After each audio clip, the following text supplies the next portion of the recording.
L'on s'apprête à signer l'accord de paix au Mali, une question mérite d'être posée. Quelle nation nous faut-il construire au sortir de cette crise? Ce dossier que nous vous proposons est une tentative de réponse fournie par deux historiens, les professeurs Jean-Bosco Konaré et Doulaye Konaté, dossier signé Lamine Tchekoura Koulibaly. On a jusqu'ici soutenu, et avec force, que le Mali était une nation, c'est-à-dire une communauté humaine vivant sur un territoire propre, organisé à un État et ayant conscience d'être unis par une identité historique et culturelle. Mais la crise du Nord vient nous rappeler qu'une nation n'est jamais construite une fois pour toutes. Une nation est un corps vivant. Ce corps vivant se développe. Donc chaque partie doit jouer un rôle. Et un rôle permanent si on ne veut pas que le corps meurt. La nation n'est pas une donnée en soi qui serait permanente, qui serait, je veux dire, elle se construit au jour le jour.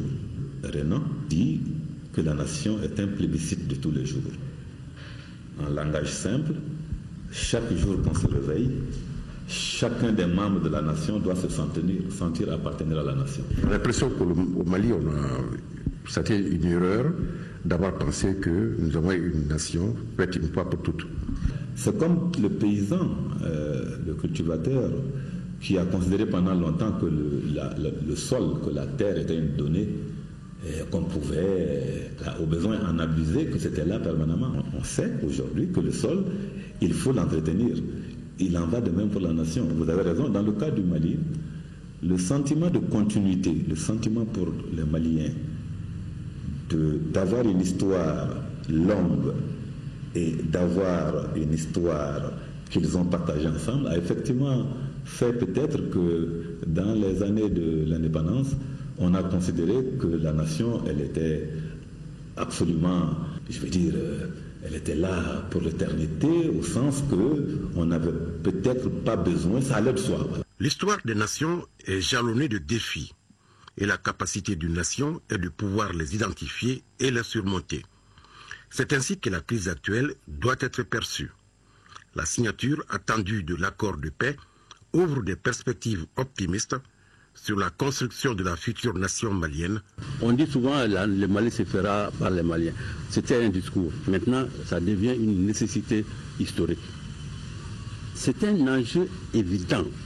Pour moi, le premier défi, c'est que les Maliens doivent avoir confiance en eux-mêmes.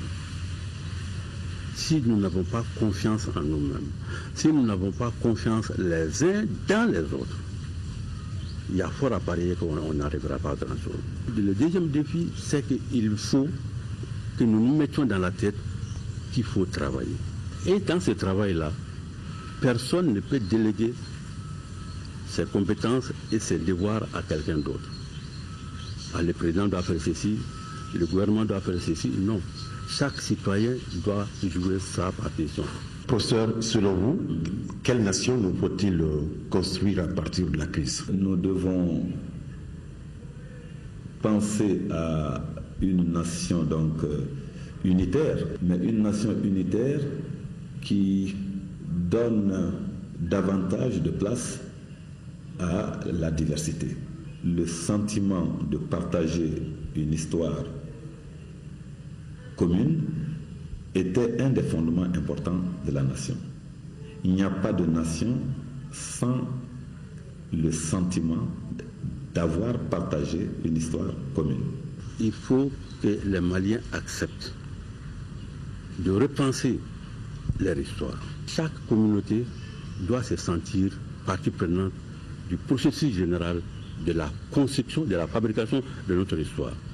Les Soninké aujourd'hui sont partie prenante parce qu'ils ont fondé, ils ont posé les jalons, les fondations de notre être en créant l'Empire de Ouagadougou.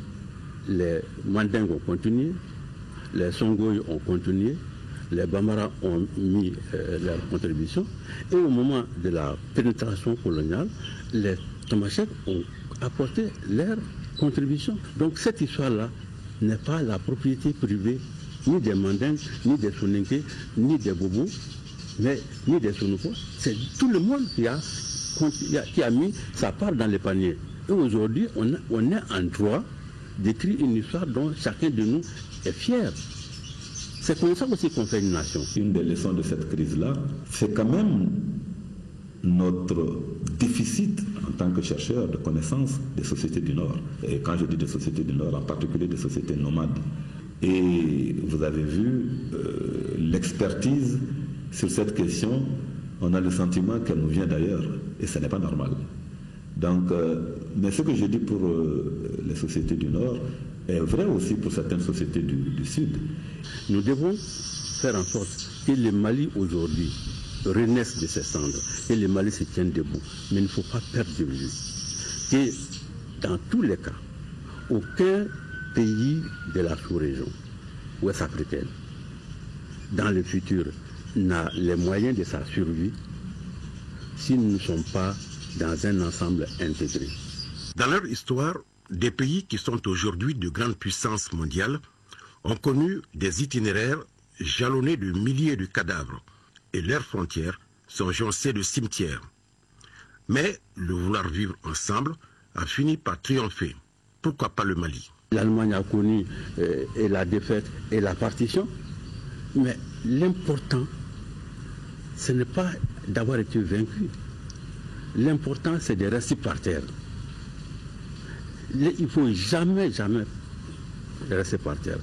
Si aujourd'hui, l'Allemagne est à la tête de l'Union européenne sur le plan économique et financier, c'est parce que les Allemands se sont réveillés. Ils ont mangé la vache enragée, ils se sont mis au travail, jour et nuit, au sens réel du terme, et aujourd'hui, ils ont été payés en retour. Donc, il ne faut pas rêver. Nous ne sortirons pas de ça en allant nous asseoir à l'ombre des mosquées ou en jouant à la belote ou au damier en disant les autres n'ont qu'à faire. Non. Si nous nous mettons au travail, le Mali a les ressources humaines nécessaires et les ressources économiques et financières nécessaires pour nous sortir du trou. Mais il faut être conscient que nous devons sortir du trou. Il n'est donc pas de problème qui ne puisse être réglé par la négociation, à condition qu'on l'aborde dans la franchise et qu'on laisse parler son cœur.